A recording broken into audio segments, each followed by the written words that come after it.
et verillon to the kitchen.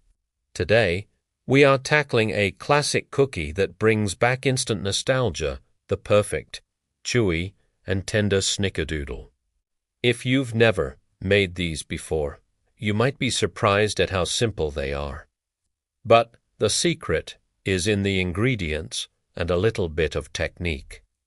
We're going for that iconic soft center, crispy edge, and that wonderful tang from the cream of tartar. Forget crumbly Snickerdoodle. We're making the batch over toasted. First things first, let's talk ingredients. You'll need all the usual suspects for a butter cookie: all-purpose flour, baking soda, salt, granulated sugar, butter, eggs, and vanilla extract.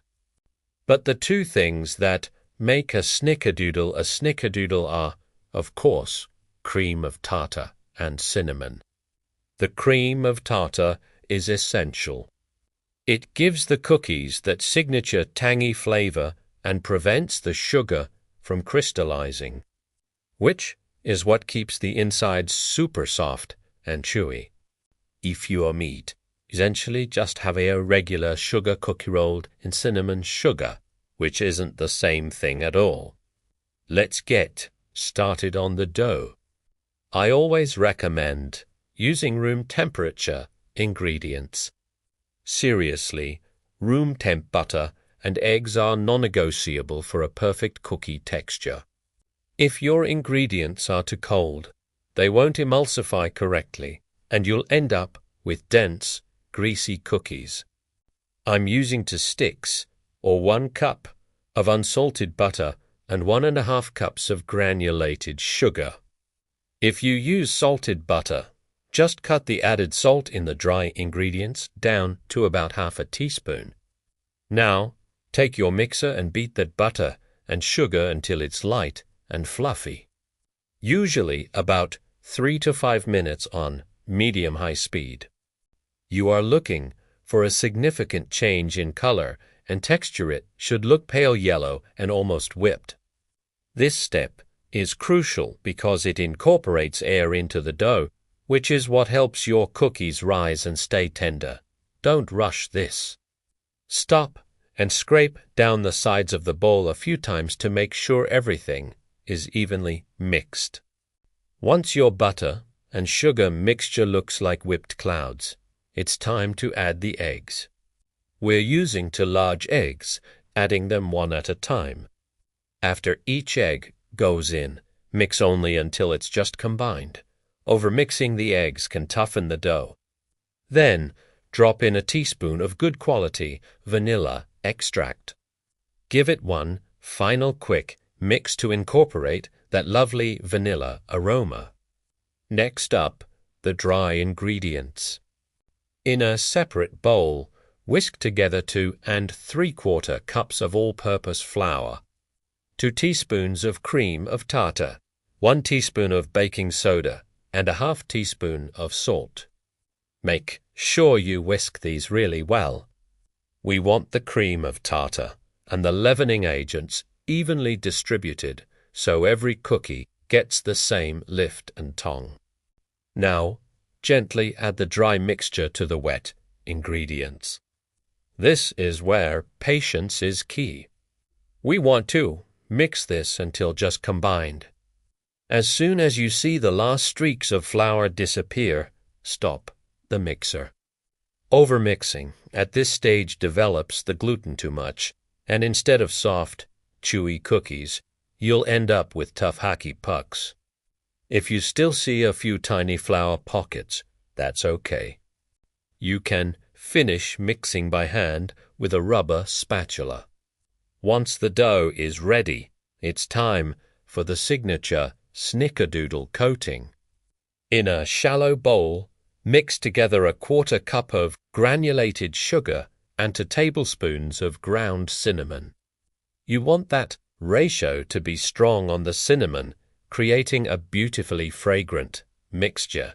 Give it a quick whisk to break up any clumps.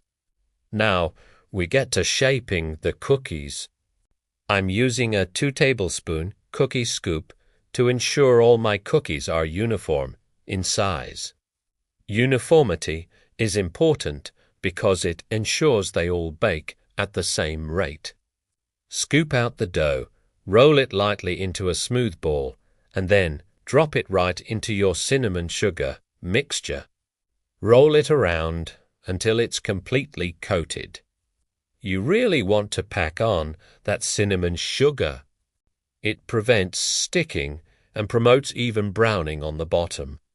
When placing them on the sheet, make sure you leave at least 2 inches between each ball. These cookies are going to spread quite a bit in the oven.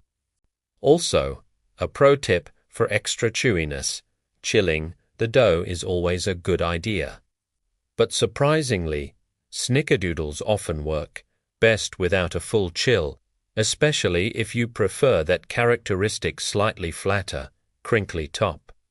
If you do chill them for more than an hour, you might need to increase your bake time slightly. Preheat 305 degrees Fahrenheit. This slightly higher temperature helps the edges set quickly while keeping the center soft. Bake the cookies for about 9 to 11 minutes. Ovens vary, so start checking them at the 9-minute mark. How do you know they are done? They should look set around the edges, but the center should still look slightly underbaked and soft. They might even look a little puffy. The key to that soft, perfect center is pulling them out when they look slightly undone. They will continue to set on the baking sheet from the residual heat. Let them cool on the sheet for about 5 minutes before carefully transferring them to a wire rack to cool completely. That 5-minute rest is critical. If you move them too soon, they will fall apart, as they are very fragile when hot. And there you have it. The most incredible, chewy, tangy, perfectly spiced Snickerdoodles. Listen, if you follow these steps, especially the creaming process and using that essential cream of tartar, you are guaranteed a bakery-quality cookie every single time. If you loved this recipe and found these tips helpful, please hit that like button, subscribe to the channel for more easy baking tutorials. And tell me in the comments below, what's your favorite comfort cookie? Happy baking!